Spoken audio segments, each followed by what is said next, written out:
Murder Weekly now has merch. Find shirts, mugs, and more with the Murder Weekly logo for sale at our merch store. There's free shipping and 10% off now with the coupon NEWMERCH10. Did we mention there's free shipping? Check out all the goods at Calaroga.com, that's CALOROGA.com, or just look for the link in the show notes. Thanks for supporting the show. We really appreciate it. Calaroga Shark Media.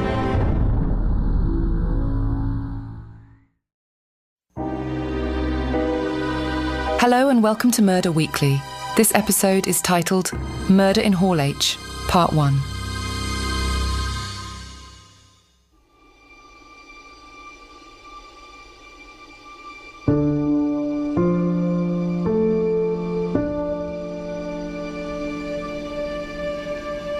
Every year, the hallowed ground of San Diego Comic-Con's largest presentation room played host to the biggest movie studios, TV shows, and pop culture icons. And every year, fans would camp out in notoriously long lines for days to ensure a coveted seat for their favorite panels. Today was no different, as a horde of cosplayers, aspiring artists, and die-hard fanboys jammed the room nearly to capacity. A palpable buzz of excitement filled the air. This year's lineup of star-studded presentations was shaping up to be one for the ages.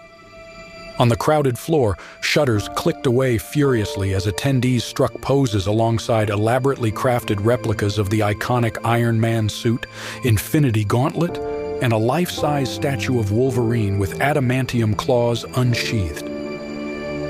Up in the reserved seating section, studio executives in expensive suits and lavishly styled actresses rubbed shoulders with unapologetic geeks, unashamed to be wearing this year's hottest t-shirt mashup from T-Fury.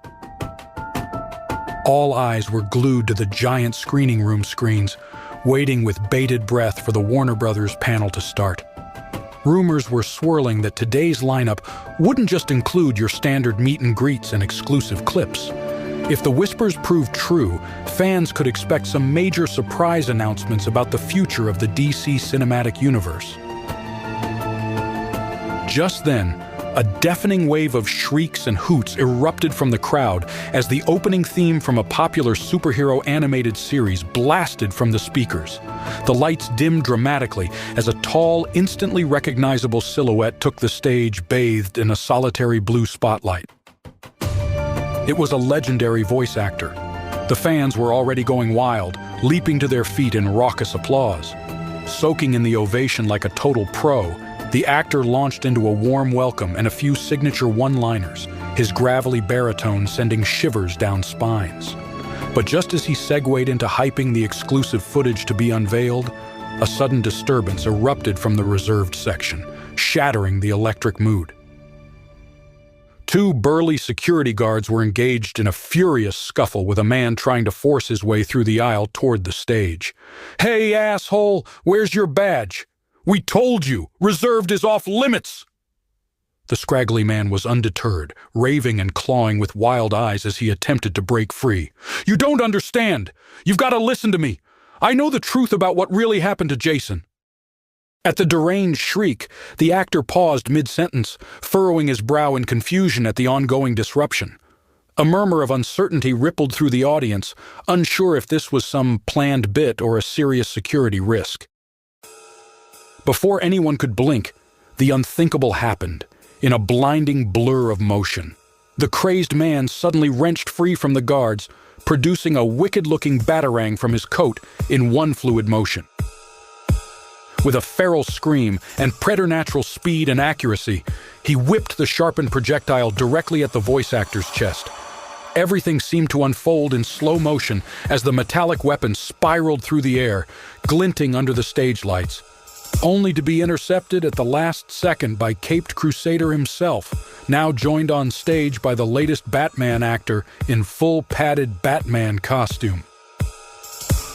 With the lightning-fast reflexes of his character, the startled actor swatted the makeshift weapon out of the air with a resounding clang. For a split second, the entire room hung in stunned silence as the gravity of what just transpired hit them. Then, utter pandemonium. Audience members were already scrambling for the exits, trampling over each other with shrieks of terror. More heavily armed security poured in, swarming toward the crazed assailant. In the ensuing chaos, the talent was quickly ushered off stage behind a wall of guards. In mere moments, the scene had gone from excitement and revelry to sheer mayhem. When the dust finally settled, a visibly shaken moderator took the stage to attempt to calm the panicked audience. "Everyone, please," she pleaded into the microphone, trying to be heard over the din. "We have the situation under control. That assailant has been apprehended, and there are no other current threats to—" Her rehearsed reassurances were once again interrupted as another piercing scream cut through the crowd. This time it was closer, much closer. Within the reserved seating section itself, there, slumped lifeless in one of the plush chairs, was a man dressed in a fine Italian suit. His eyes stared blankly ahead, face contorted in an eternal rictus of agony. A small entry wound marred the center of his forehead, a thin crimson stream trickling down one cheek. All around, the elite studio execs and Hollywood elite instantly jumped from their seats, faces drained of color upon realizing one of their own had been unceremoniously executed. In the pandemonium that followed, the moderator had no choice but to frantically clear the entirety of Hall H as police and emergency personnel flooded the scene.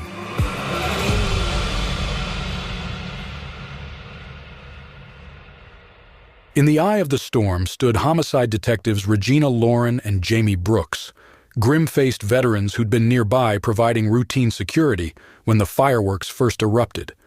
As the chaos swirled around them in a dizzying kaleidoscope of flashing lights and shouting voices, they stood in silence, observing the body. Only the faint strains of the original Batman TV series theme song still tinkling through the speakers broke the eerie tableau. Lauren chewed her cheek thoughtfully. "What do we got here, Jamie? A mugging gone wrong? Or something bigger?" Her partner shot her a humorless smirk, already scanning for evidence around the body. "At Comic-Con? Come on, Reg, like some run-of-the-mill crook is dumb enough to try and knock over Hollywood's biggest pop culture orgy." He straightened, waving over the coroner's team. No, this was calculated, surgical even, lone gunshot wound between the eyes while surrounded by thousands of people. Professional hit, no doubt about it. Lauren blew out a long sigh, well aware this investigation just went from a typical case of Comic-Con over-enthusiasm gone awry to something potentially far more sinister. As if on cue, her phone buzzed with an incoming number she immediately recognized, the studio's head of security from the event. "Yeah, Artie, what do you got?" She spoke gruffly into the receiver. A pause, then, "Jesus Christ, are you positive?" As Artie relayed the victim's identity, the look on Lauren's face turned to one of grim resignation. This case had clearly just taken a turn for the worse. Judging by the chaos unfolding all around them, they could already sense this would prove to be one of the most high-profile and strange investigations of their careers. "Guess the Dark Knight isn't the only thing that rises tonight," Jamie quipped darkly as he joined Lauren. "Time to suit up, partner. This murder just kicked into high gear."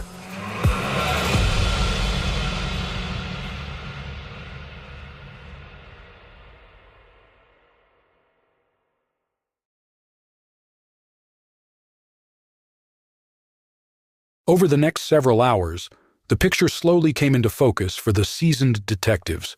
The deceased male was none other than a high-powered studio executive for one of the studios and the chief architect behind their slew of recent blockbuster films. Early interviews painted the exec as a ruthless Hollywood shark, notorious for clashing with talent and crew over creative differences. On the flip side, the disgruntled voices emerged from extras, effects teams, and other lower-level personnel who had been berated, ripped off, or mistreated in some form over the years. But this was the industry Lauren and Brooks knew all too well. Threats and big egos were as commonplace as flashbulbs and action figures. Something more tangible would be required to pinpoint a true suspect. Their first solid lead emerged after reviewing security footage from inside Hall H. Just minutes before the fateful gunshot, cameras captured an intense altercation between Dryden and a young upstart comic book writer-artist named Bryce McGuire. According to witnesses, the fiery McGuire was pleading with the studio over the rights to his obscure supernatural character series being optioned for a film adaptation. But the callous exec basically laughed the man out of the room, delivering a harsh reality check that making it big in Hollywood would require a lot more than passion and decent art chops. Sure enough, when SDPD tracked down McGuire for questioning, his agitation over the incident soon devolved into a full-on furious rant about the twisted inner workings of the industry. How gatekeepers like Dryden held all the power and routinely crushed the dreams of hard-working newcomers. "That hypocritical douchebag had no right to dress me down like that," McGuire raved, spit flying. "That suit's never had an original creative thought in his miserable life. Just a talent for sniffing out the next hot property to reboot or sequelize into oblivion." While the vitriol was certainly plausible motivation for violence, McGuire had an ironclad alibi for the time of the murder. He'd been live streaming a Q&A session for fans in another convention hall across the center. Surveillance footage corroborated his whereabouts, leaving the brooding artist to fume impotently as the detectives moved their search elsewhere. A new, even more compelling lead emerged after talking to the legendary voice actor's agent. According to his statement, the legendary voice actor had been engaged in heated contract negotiations regarding reprising his role as the Dark Knight in future animated projects. Not only had Dryden's studio been lowballing with insultingly low offers, they had even gone so far as to explore the possibility of recasting the iconic character altogether with a younger voice actor. Rumor had it the actor was furious and threatening to walk away from the role he helped bring to life. It seemed the studio was prepared to sacrifice the man himself and recast, just as he had planned for the live-action character.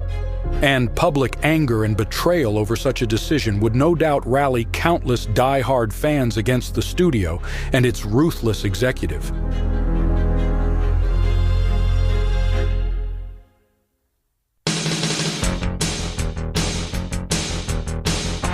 Could the voice actor, faced with the potential legacy-destroying loss of his signature role, have finally snapped? Taken drastic action and gunned Dryden down during that heated confrontation on the convention floor? We'll find out next week. Same Murder Weekly podcast, same Murder Weekly feed.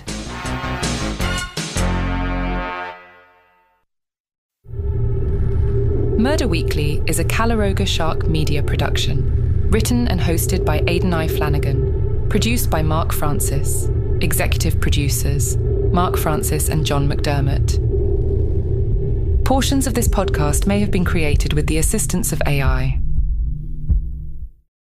This show, along with hundreds of others from Calaroga Shark Media, is available commercial-free on any player, hassle-free. Just look for the link in the episode or show notes. Calaroga Shark Media.